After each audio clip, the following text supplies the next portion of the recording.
Hi friends, welcome back to Mahabharata series episode number 230. ఇప్పటి వరకు జరిగిన కథ ఏంటంటే, బలరాముడు యుద్ధం చూడలేక వేరొక తీర్థముల్ని వీక్షించడానికి వెళ్ళాడు. ఆ తీర్థ విశేషాలు, ఆ తీర్థం తాలూకా ఫలితాలు, ఆ తీర్థం తాలూకా కథలు నా ప్రీవియస్ వీడియోలో చెప్పడం జరిగింది. ఈ వీడియోలో బలరాముడు భీముడు మరియు సుయోధనుడు తాలూకా యుద్ధాన్ని వీక్షించబోతున్నాడు. వాళ్ళిద్దరూ ఎలా యుద్ధం చేసుకున్నారు అన్నది ఈ వీడియోలో చెప్పబోతున్నా. So let's get into the video.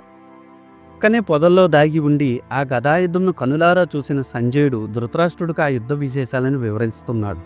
Dhritarashtra మహారాజా, బలరాముని చూసి నీ కుమారుడు సుయోధనుడు ముఖం వికసించింది. తన పక్షమున తన గురువుగారు ఉన్నాడు అన్న ధైర్యం వచ్చింది.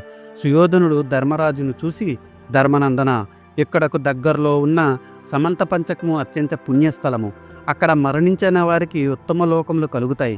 కాబట్టి ఈ యుద్ధము అక్కడ జరుగుట సముచితము అని అన్నాడు. బలరాముడు అతన్ని సమర్థించాడు. అందరూ సమంత పంచకముకు వెళ్ళారు. శ్రీకృష్ణుడు, బలరాముడు, పాండవులు, పాంచాలురు, యాదవులు, చతురంగ బలములు చుట్టూ కూర్చున్నారు. మధ్యలో భీమసుయోధనుడు గదాయుద్ధములకు సమాయత్తమయ్యారు. అప్పుడు భీమసేనుడు ధర్మరాజును చూసి ఇలా అన్నాడు, ధర్మజ, ఈ నీచుడు ఎన్నో పాపాలు చేశాడు. వీడికి ఈ రోజుతో ఆయుష్ తీరుతుంది. ఇత్తడి తొడగలు రగ్గొట్టి చంపుతాను. నా ప్రతిజ్ఞ నెరవేర్చుకుంటాను. సుయోధన, ఈరోజు నా చేతిలో చిక్కావు. ఇంకెక్కడికి పోగలవు? నా చేతిలో చావడం తప్ప నీకు మరో మార్గం లేదు అని తొడగొట్టాడు భీమసేనుడు. సుయోధనుడు కూడా, ఈరోజు నీకు నా చేతిలో చావు మూడింది. నాతో గదాయుద్ధం చేయడానికి ఈ ఈశ్వరుడు కూడా సాహసించడు. ఇంక నువ్వెంత? నిన్ను చంపి సర్వం సహా కురు సామ్రాజ్యాన్ని నా హస్తగతం చేసుకుంటాను అని అన్నాడు. ఆ ప్రకారం ఒకరినొకరు దూషించుకుంటూ ఉండగా యుద్ధం ప్రారంభ సూచక మోగింది. భీమ సుయోధనుడు తమ తమ గదలతో యుద్ధానికి తలపడ్డారు. ఇరువురి ఉద్రేకంలో పొంగగా యుద్ధం చేస్తున్నారు. బలరాముడు ఆసక్తిగా చూస్తున్నాడు. ఒకరినొకరు బెదిరించుకుంటున్నారు. గుండ్రంగా తిరుగుతున్నారు. గరదలతో మోదుతున్నారు. ఒకరినొకరు తీసుకోకుండా యుద్ధం చేస్తున్నారు.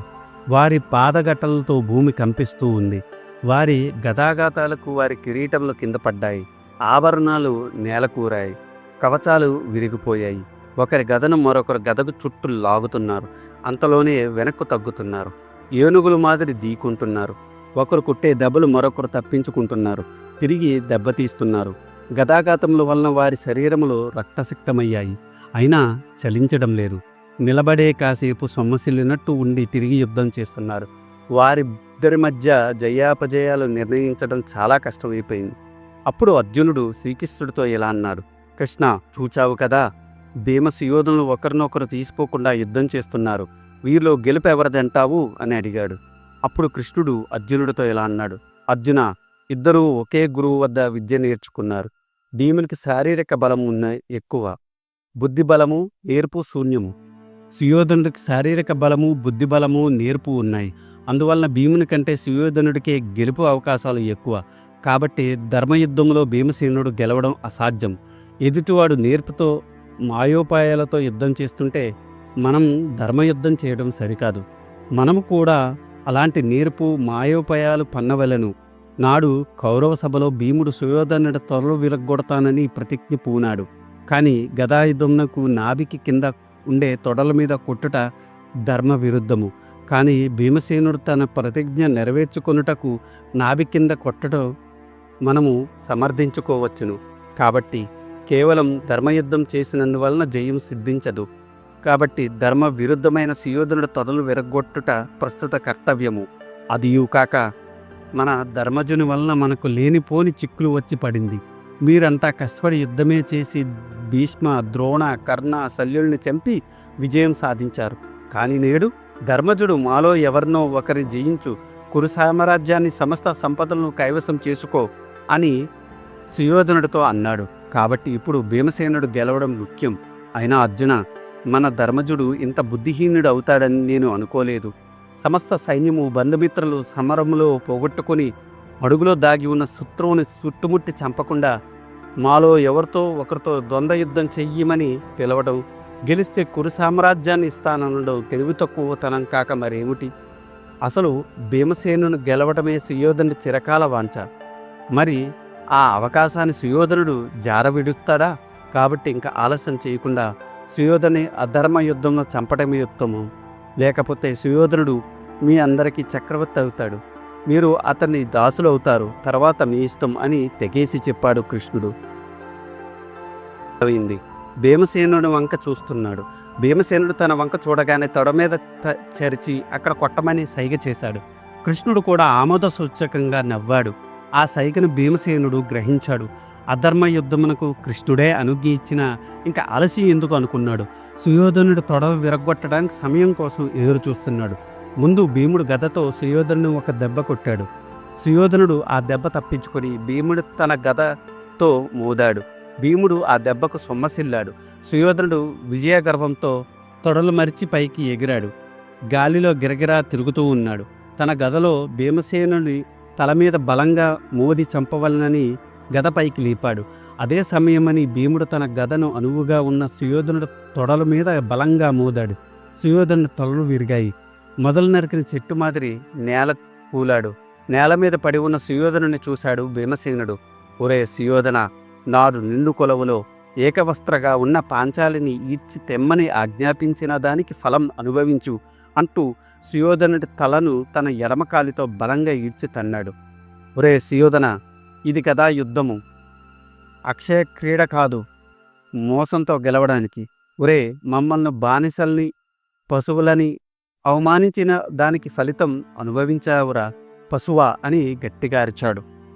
కృష్ణ, అర్జున, పాంచాల వీరులారా చూడండి, సిగ్గు లేకుండా తాకరాని దాని ఏకవస్త్రను సభలోకి ఈడ్పించిన దానికి ఫలితం అనుభవిస్తున్న ఈ దుర్మార్గుని చూడండి. ఆ పాంచాలి కోపాగ్నిలో మాడి మసైపోతున్న వాడిని చూడండి. మమ్మల్ని వ్యర్థులని బానిసలని తిట్టినటువంటి ఈ దుర్మార్గులను, దుష్టులను వారి వారి సైన్యంతో సహా సర్వనాశనం చేశాం. ఇంకా మాకు అమరలోక ప్రాప్తి కలిగినా లేక నరలోక ప్రాప్తి కలిగినా పర్వాలేదు అంటూ భీమసేనుడు తన కుడికాలను సుయోధనుని మెడ మీద పెట్టి అదిమి ఎడమకాలుతో మరలా తన్నాడు. ఆ పరిణామాలు చూసి ధర్మాజుడు కోపంతో ఊగిపోయాడు. భీమసేన, ఆగు, ఏమిటా పిచ్చితనము? ఆ పిచ్చి ప్రేరేపణలు ఏటి? ఆ తలతనడం ఏంటి? ఇది అధర్మం, అన్యాయం, చూడ్డానికి అసహ్యం వేస్తూ ఉంది.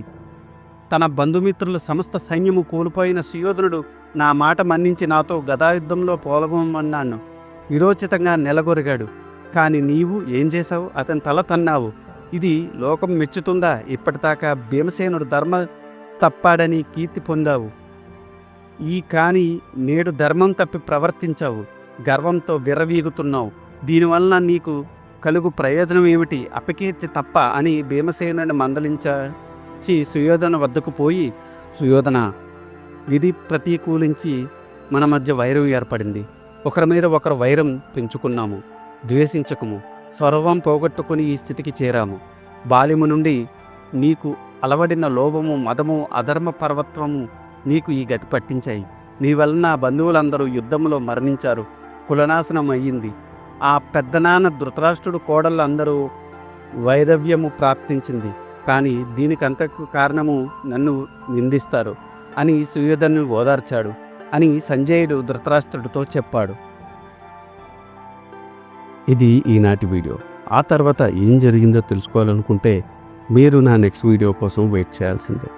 దానికన్నా ముందు నాదొక చిన్న రిక్వెస్ట్.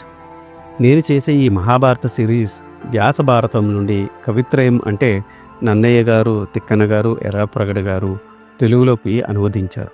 అదే ఈ మహాభారతాన్ని నేను మీకు యథాతథంగా అందించాలనే సదుద్దేశంతో ఈ వీడియోలు చేస్తున్నాను.